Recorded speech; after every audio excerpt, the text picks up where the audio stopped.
Hello, I'm Leo Romero, owner of Casa Romero.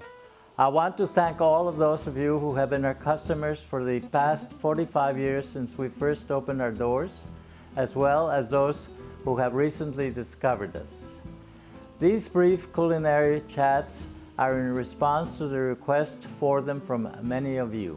In most Mexican homes, the cooking starts with the preparation of the Salsa Casera, the basic homemade sauce that is the foundation of most of our dishes and snacks.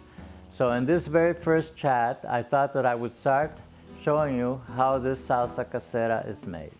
Here in front of me are the ingredients that we need for this basic sauce.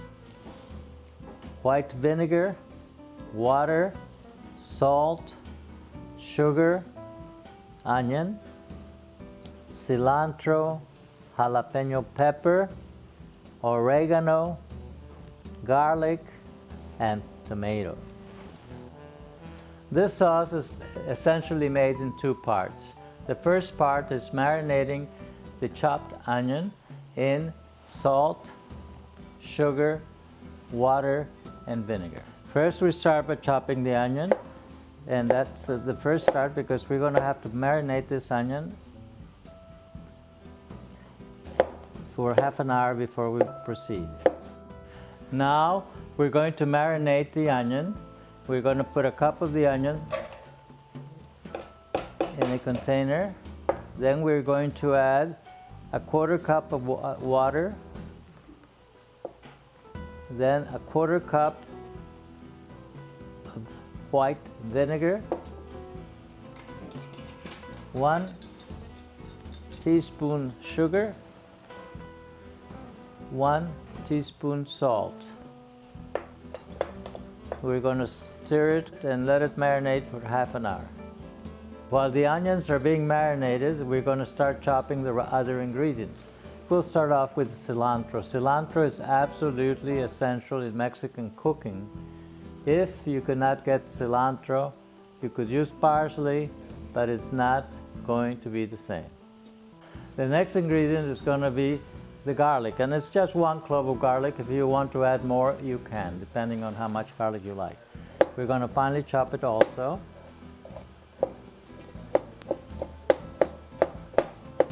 The next ingredient is the jalapeño pepper.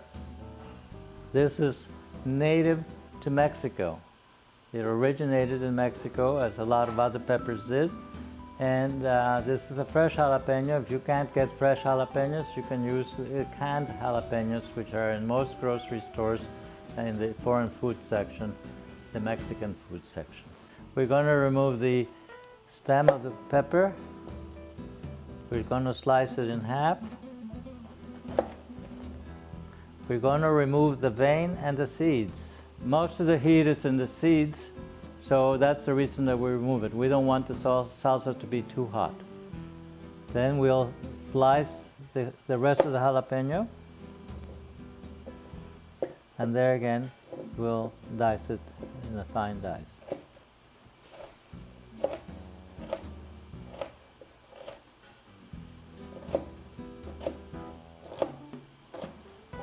If we're going to use fresh tomato, in Mexico, we would grate it, and I'll show you how that happens. Take a tomato, take the grater, and I use the larger blade here, and just grate it like you would grate anything else.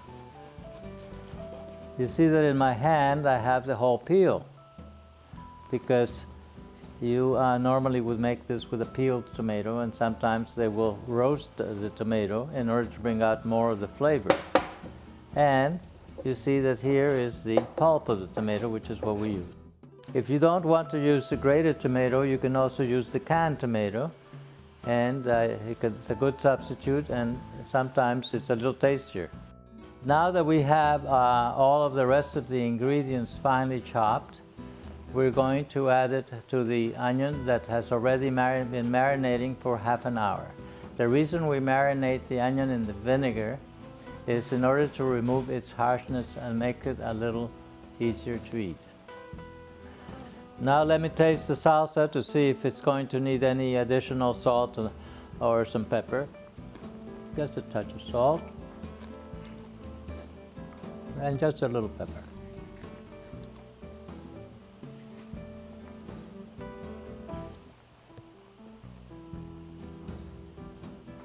Now I'm going to taste it again to make sure that I did put enough corrective salt and pepper and see what it tastes like.